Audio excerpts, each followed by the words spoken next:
Hello friends, welcome back to my YouTube channel. दोस्तों, यदि आपका 2026 में आरआरबी जेई और एसएससी जेई का एग्ज़ाम है और उसमें बिल्डिंग मटेरियल और कंस्ट्रक्शन का काफ़ी ज़्यादा वेटेज रहता है, ये आपको पता है ना।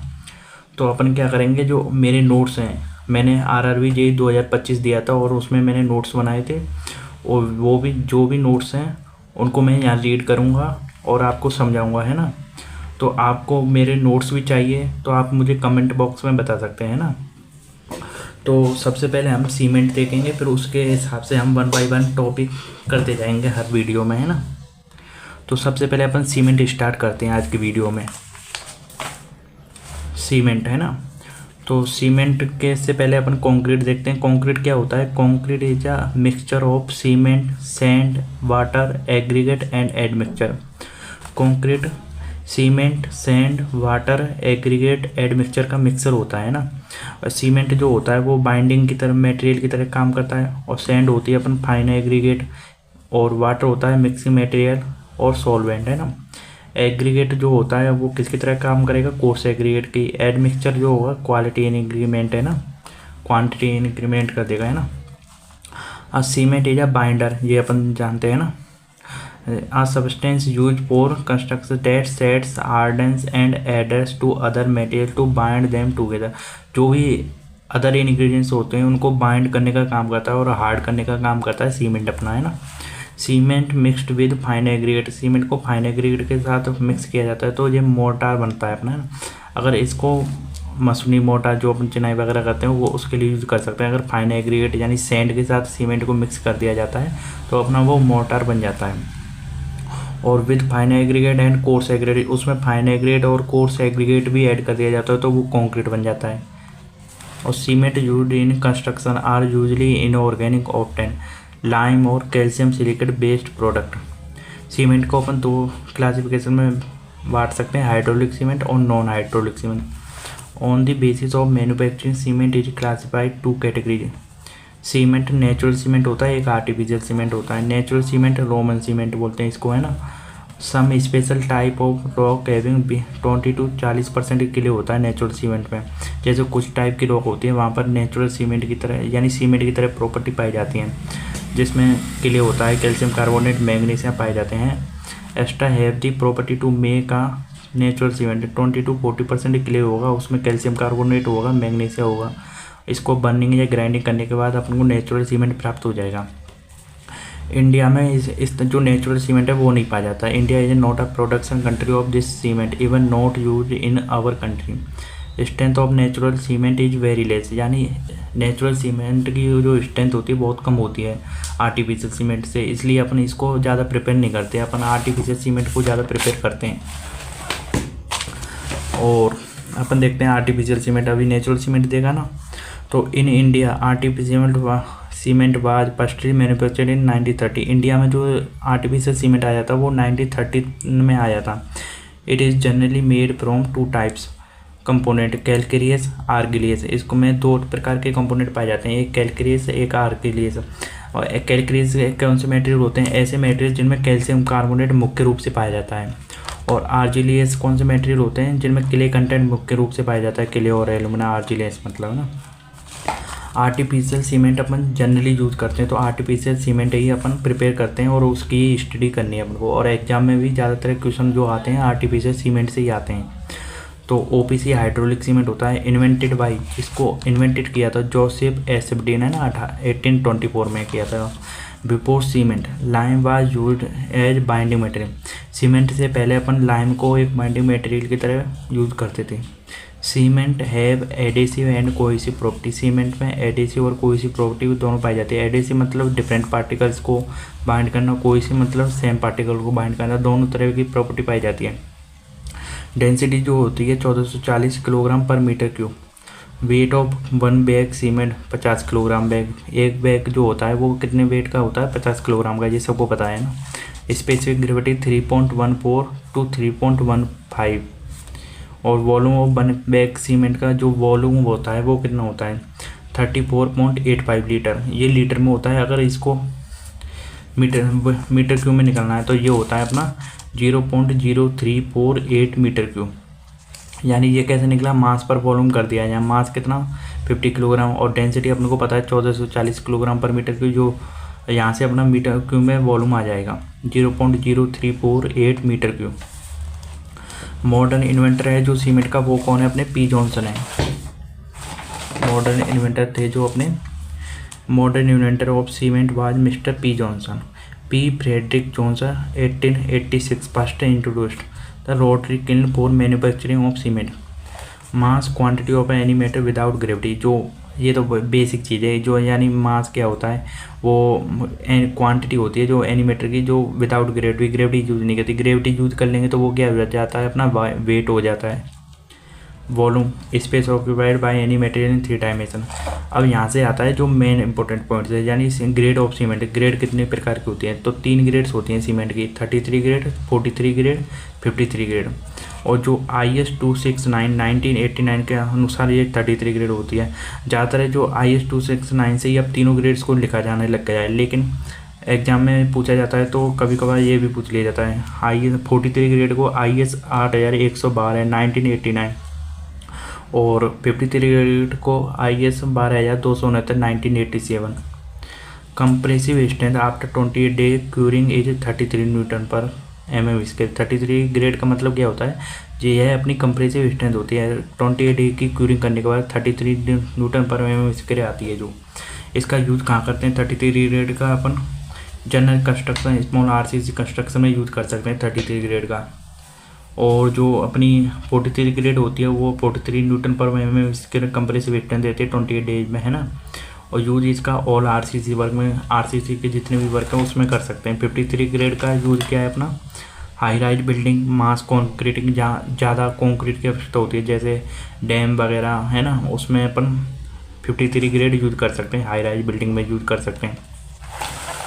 और 43 ग्रेड मोस्ट इम्पोर्टेंट है क्योंकि ये ऑल RCC वर्क के लिए यूज की जाती है ना। और अपन जो आजकल IS 269 से तीनों ग्रेड्स को स्टडी करते हैं, ये मैं भी आपको बता चुका हूँ, है ना। IS 10262 as classified the ordinary Portland cement grade wise from A to F, यानी IS 10262 ने जो ऑर्डिनरी पोर्टलैंड सीमेंट है उसको A to F में यानी 6 ग्रेड में बांटा है ना।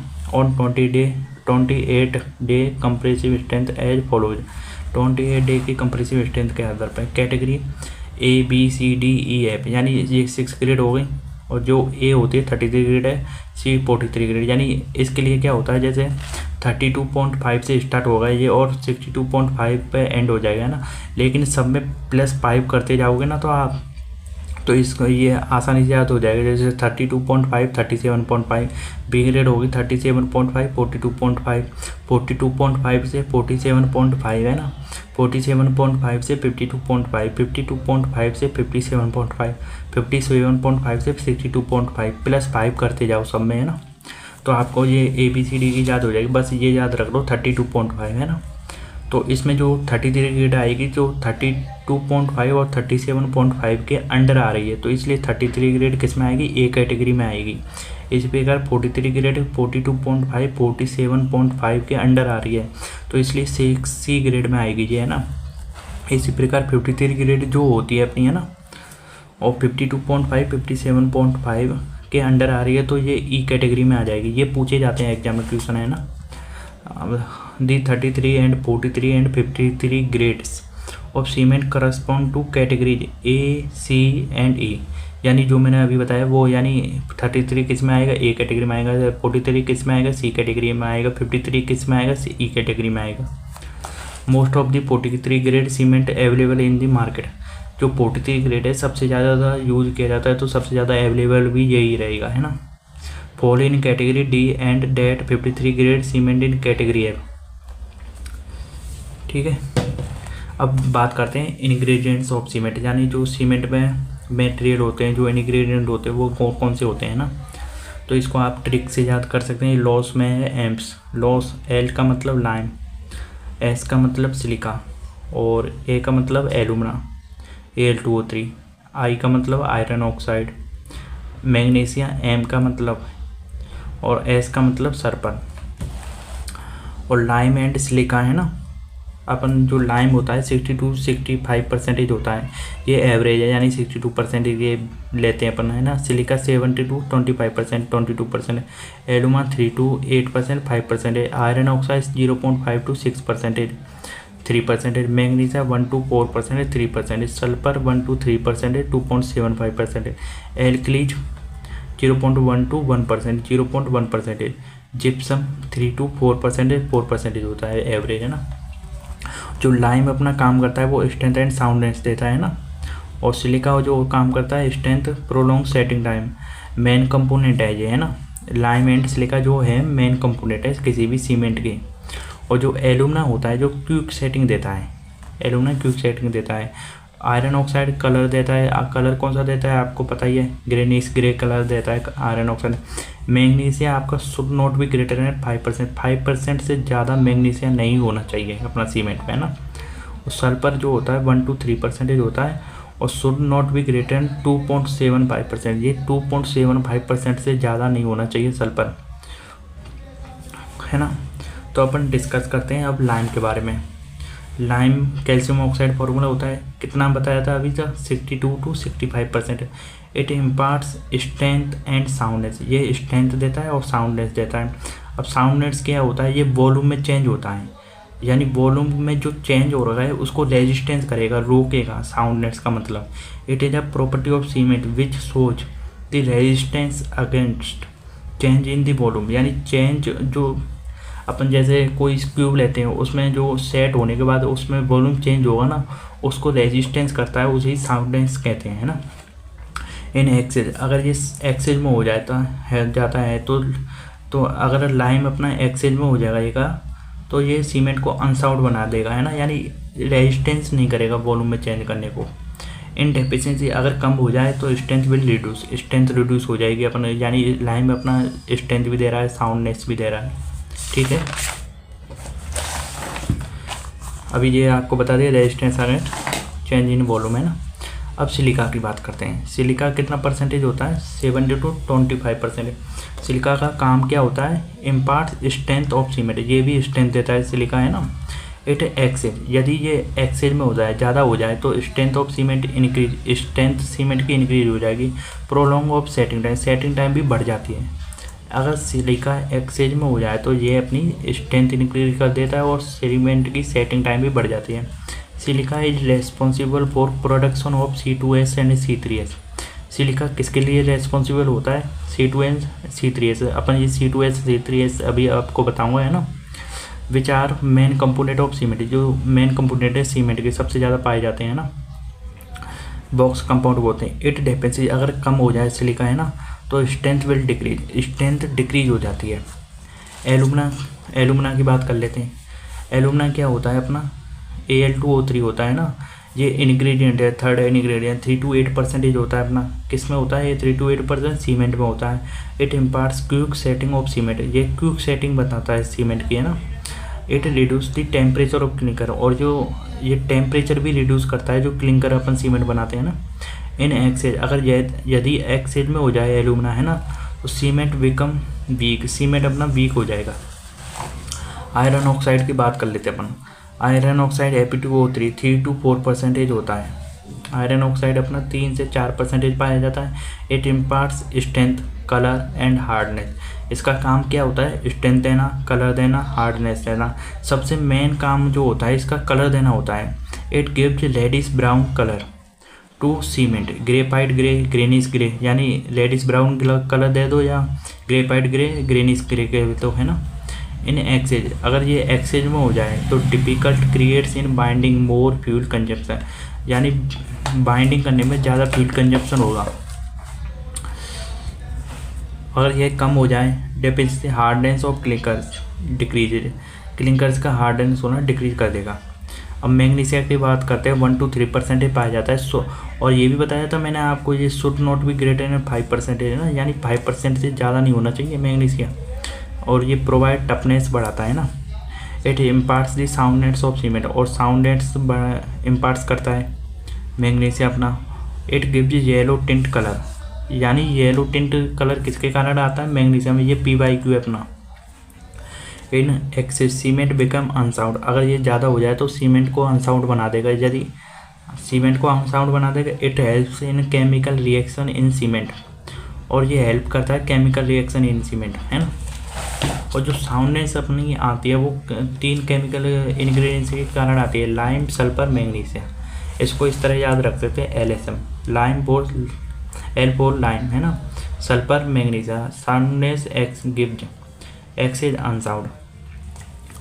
अब सल्फर की बात करते हैं, 1 to 3% पाया जाता है। It also impart soundness of cement, it is present in the form of SO2 and SO3 in the cement. In excess cement become unsound. और एल्कलीज होती है अपनी K2O N2 होती है 0.2 to 1%। एल्कलीज जो होती है अपन इनको सीमेंट में मिलाते नहीं है, ये आ जाती हैं, यानी अपन नहीं चाहते फिर भी जो केमिकल रिएक्शन होती हैं उनके कारण ये एल्कलीज जनरेट हो जाती हैं, और जो CO2 Na2O और K2O के फॉर्म में पाई जाती है ना, sodium oxide and potassium oxide की फॉर्म में। These are the undesirable properties of cement, ये अनडिजायरेबल प्रॉपर्टीज ऑफ सीमेंट होती हैं। These gives efflorescence to this cement in atmosphere, ये गिव्स एफ्लोरेसेंस देती है। एल्कलीज के कारण क्या आता है, एफ्लोरेसेंस। और एफ्लोरेसेंस क्या होता है अपना, वाइट जो ग्रे स्पॉट्स होते हैं वो बन जाते हैं दीवार पे, अपन देखो। एफ्लोरेसेंस क्या होता है, एल्कलीज एब्जॉर्ब मॉइस्चर कंटेंट और water, form white grey spots on the surface of cement which is called efflorescence. Alkalis also increase the setting time of cement, alkalis जो है ना वो सेटिंग टाइम को भी इंक्रीज कर देती है। Lime and silica are the main component of cement, जो लाइम एंड सिलिका मैंने आपको बताया था स्टार्टिंग में कि lime and silica main component होते हैं सीमेंट के, lime and silica main component of cement. Soundness is given by 3 component, 3 component के द्वारा साउंडनेस दी जाती है। अभी LSM लाइम, और लाइम के लिए जो टेस्ट यूज किया जाता है साउंडनेस फाइंड करने के लिए, लीचेट्रियर अपार्टस यूज किया जाता है। और सल्फर नो टेस्ट, सल्फर के लिए कोई भी टेस्ट नहीं है। लेकिन लाइम प्लस मैग्नीशियम, यानी लाइम और मैग्नीशियम दोनों के लिए ऑटोक्लेव टेस्ट यूज किया जाता है। No test is available for sulphur for soundness. अब जिप्सम क्या करता है, सेटिंग टाइम को बढ़ा देता है, इसलिए ये रिटार्ड करता है, जल्दी नहीं सेट होने देता सीमेंट को, है ना। Calcium sulphate is present in the form of gypsum in cement. Gypsum is use